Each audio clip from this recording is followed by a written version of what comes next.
नमस्कार मित्रांनो, जय शिवराया मित्रों। कटेंगे तो बटेंगे, एक रहेंगे तो शेप रहेंगे, एक रहेंगे तो शेप रहेंगे, कटेंगे तो बटेंगे, कटेंगे तो बटेंगे, शेप रहे तो नेक रहेंगे। मग असं योगी आदित्य आपल्या उत्तर प्रदेश बुलडोजर बाबा म्हणलेलं, मुख्यमंत्री बुलडोजर DGPचं म्हणलेलं, ही सगळ्या महाराष्ट्रात आपला एकच नवीनच भाषांमध्ये एक सहयोग आलाय। सहयोग तुम्ही इकडं तिकडं केला तर ही सहयोग आपला एक राहिला तर संपूर्ण महाराष्ट्रात आपण काहीतरी निर्माण करायची शक्ती ठेवीन। शिवरायांच्या आशीर्वादानं सहयोगमध्ये आपण सहयोग वाटला आणि तुम्ही इकडे फिरायला लागला, तिकडे एक सहयोग झाला तर आपला संपूर्ण महाराष्ट्रात किती सहयोग वाढेल, किती ही होईल, किती मजबूत होईल महाराष्ट्रातल्या जनतांसाठी, महाराष्ट्रातल्या ह्याजांसाठी, महाराष्ट्रातल्या काळांसाठी, महाराष्ट्रातल्या भविष्यांसाठी। गरिबावरने भ्रष्टाचार, अत्याचार या सरकारनं काय केलं, काय फायदा केलं गरिबांसाठी?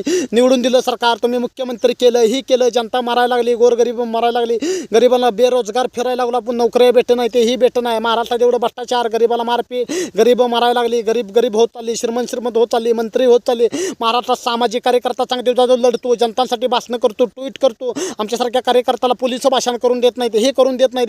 पण ह्या महाराष्ट्रात शिवरायांच्या मावळ्याला तुम्ही हलक्यात घेऊ नका। महाराष्ट्रातल्या जनतांचा मावळा ही शिवरायांचा मावळा, संपूर्ण महाराष्ट्रात ही सहयोग पसरल्याशिवाय आणि शिवरायांच्या आशीर्वादानं संपूर्ण महाराष्ट्रात ही सहयोग संघटना पोचवल्याशिवाय आपण शांत बसत नाही। सहयोग संघटना पोचवल्याशिवाय संपूर्ण महाराष्ट्रातल्या शिवरायांच्या मावळ्यातलं सहयोग जागवणार, शिवरायांच्या मावळ्यांचं सहयोग जागवणार, त्यांच्या विचारानं सहयोग देणार, शिवरायांच्या मावळ्यांचं सहयोग जागवणार। महाराष्ट्रात नवीन काहीतरी निर्माण करायची ताकद चांगदेव जाधव शिवरायांचा मावळा ठेवणार। गोरगरिबांसाठी महाराष्ट्रात किती भ्रष्टाचार होतो, किती अत्याचार होतो, 18 पकड जातींसाठी लढणारा वाघ महाराष्ट्रातल्या जनतांसाठी, गरिबांसाठी 24 तास लढणारा, गोरगरिबांसाठी मागणी करते। गरिबाला न्याय मिळत नाही, गरिबाला मारते ते, इकडं भ्रष्टाचार तिकडं भ्रष्टाचार, गरीब मारते ती, गरिबांना बेरोजगार फिरते ती, नोकऱ्या मिळत नाही ते, हे मिळत नाही ते।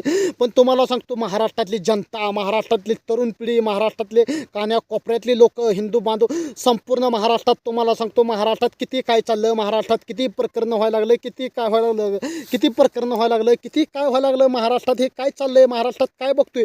मग महाराष्ट्रातल्या जनताने, महाराष्ट्रातल्या तरुणांनी, महाराष्ट्रातल्या युवकांनी, महाराष्ट्रातल्या बुजुर्गांनी, महाराष्ट्रातल्या आया बहिणींनी, माता माऊली, संपूर्ण महाराष्ट्रातल्या जनतांनी कमिटमेंट करायला पाहिजे। चांगदेव भाऊ जाधव एखादा सामाजिक कार्यकर्ता तुमच्यासाठी लढतोय, तुमच्यामधलं तरुणांचं रक्त सळसळ करतोय, मग तुमच्या तरुणांनी मला सपोर्ट द्यायची आज गरज आहे। कोणाला घाबरत नाही, मला कोणाचा हात नाही, माझ्या डोक्यावर कोणाचा हात नाही, कुठल्या नेत्याचा नाही, कुठल्या मंत्र्याचा नाही, कोणाचा नाही, फक्त सहयोगच्या विचाराने चाललं ना।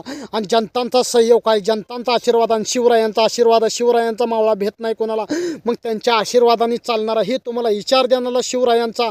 मग संपूर्ण महाराष्ट्रात तुम्ही उचलून धरलं तर किती काय काय होऊ शकत आहे, किती गरिबांची मदत होऊ शकत आहे, किती जनता आहे, किती बेरोजगार, किती भटकते ती। संतोष देशमुख होऊन किती महिने झाला, 2.5 महिना हत्या होऊन झाला, अजून काय निकाल लागला नाही, अजून काय निर्णय नाही, अजून काय त्याला रिपोर्ट नाही, अजून इकडं तिकडं ह्याच्यावर टोलवायला लागली, ते त्याच्यावर टोलवी चालली। अरे महाराष्ट्रात काय बघायला लागले, आपल्या महाराष्ट्रात काय चाललंय, महाराष्ट्रात किती भ्रष्टाचार चाललाय, करप्शन किती चाललंय, अन्याय किती चाललाय गोरगरिबावरने। मग हे सहयोगने अशा मर्डर व्हायला लागले, ते असे कांड व्हायला लागले।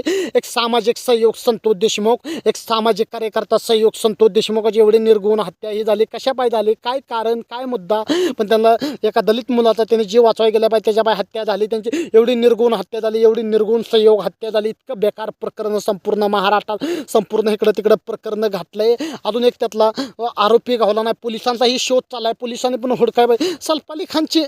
सल्फ खानला मारलं तर लगेच सल्फ खानवर पण हमला झाला मुंबईमध्ये, रिक्षा ड्रायव्हरवाल्याने वाचवलं, मग त्याची आरोपी लगेच घावली, लगेच पकडलं मुंबई पोलिसांनी। मग ही वाल्मिक कराडची 40 दिवस झालं एक आरोपी घाव नाही, म्हणजे काय चाललंय, काय महाराष्ट्रातलं सरकार काय करायला लागलंय, महाराष्ट्रातलं पोलीस काय करायला लागले। मग एक आरोपीला तुम्ही अटक करा ना, बाकी तर आरोपी आतमध्ये आहे ती। मग महाराष्ट्रातल्या जनतांसाठी, महाराष्ट्रातल्या युवकांसाठी धोक्यात आहे।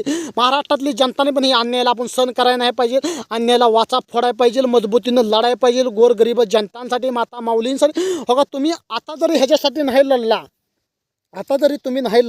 तुम्हाला सांगतो, एखादा सामाजिक कार्य तुम्हाला वाटत असेल हे करायला आलोय मी, ते भडकावे वातावरण तुम्हाला सांगतो एक सामाजिक कार्यकर्ता आता जरी तुम्ही सपोर्टमध्ये नाही आला, महाराष्ट्रात येणाऱ्या पिढीसाठी, महाराष्ट्रातल्या भविष्य काळासाठी परत लय अवघड होईल.